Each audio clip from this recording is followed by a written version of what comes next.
जम्मू कश्मीर में किस तरीके के हालात बने हैं और क्या जम्मू कश्मीर में हालात बिल्कुल सही हैं, इसी सब के हवाले से हमारे साथ इस वक्त बातचीत करने के लिए मौजूद हैं पीडीपी के सीनियर लीडर मोहित बांजी। सबसे पहले सर आपका बहुत शुक्रिया वक्त देने के लिए। सीधे सवाल पे जाएंगे।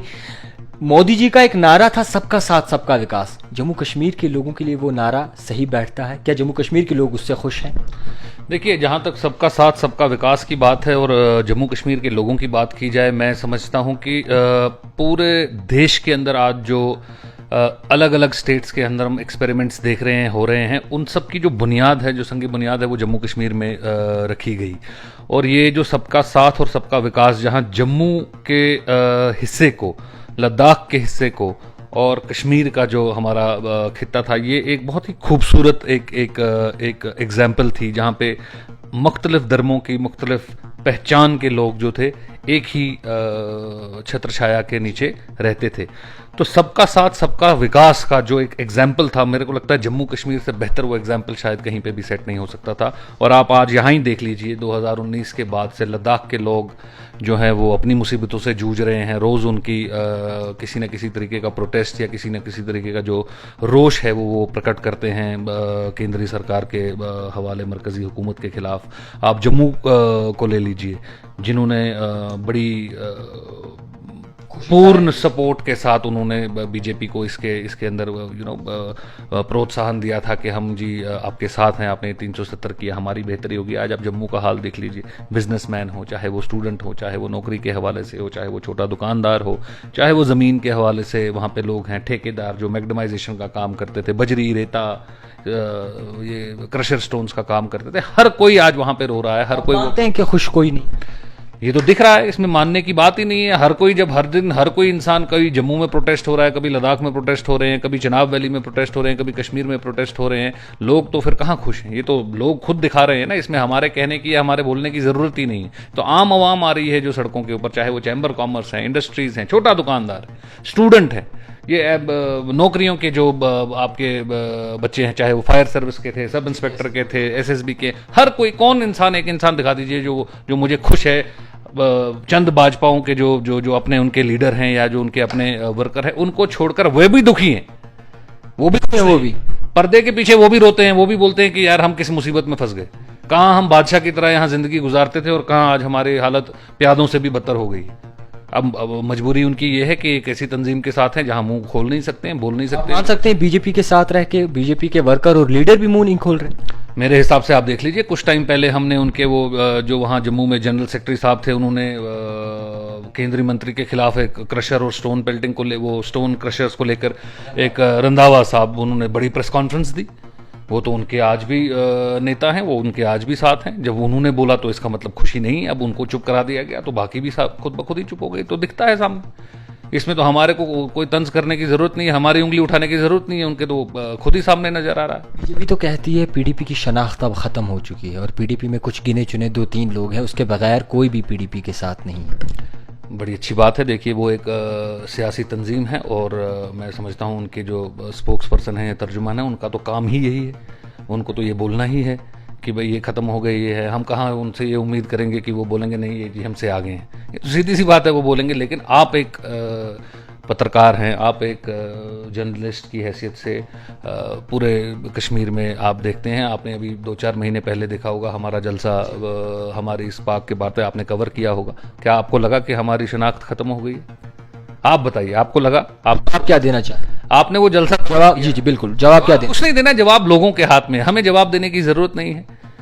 ये सियासत जो है, डेमोक्रेसी जो है, जमहूरियत जो है, ये लोगों के फैसले से डिसाइड होती है। मोहित बान के कहने से या किसी और के कहने से ये डिसाइड नहीं होती है।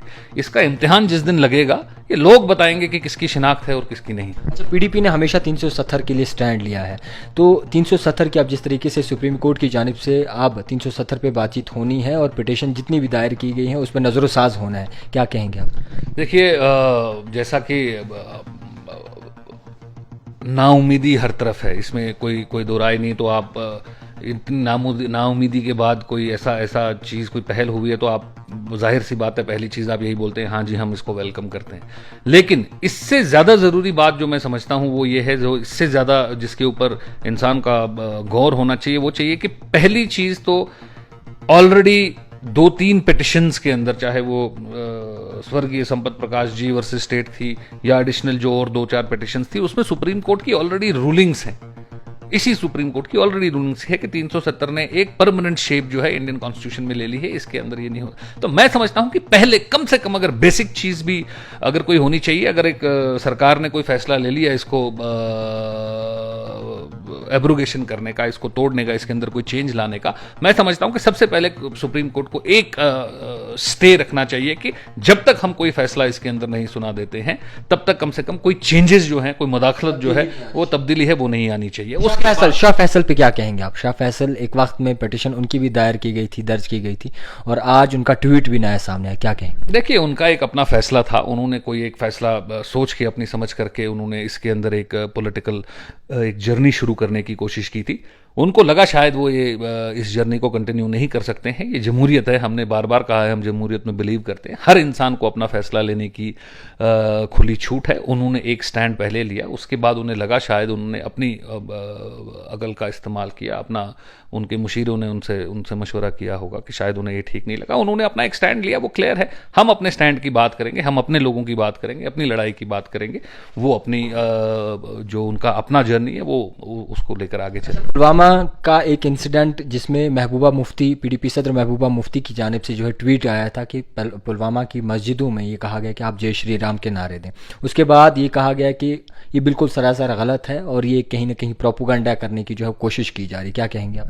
देखिए, पहली बात तो जो आर्मी का इदारा एक बहुत बड़ा इंस्टीट्यूशन है, ऐसी जो हरकतें या ऐसे कोई भी इंसिडेंट जो हैं ये सिर्फ एक इंसान, किसी एक मुलाजिम, एक किसी अफसर के ऊपर सवाल नहीं उठाता है, लेकिन एक पूरे बहुत बड़े इदारे के ऊपर सवाल उठाता है।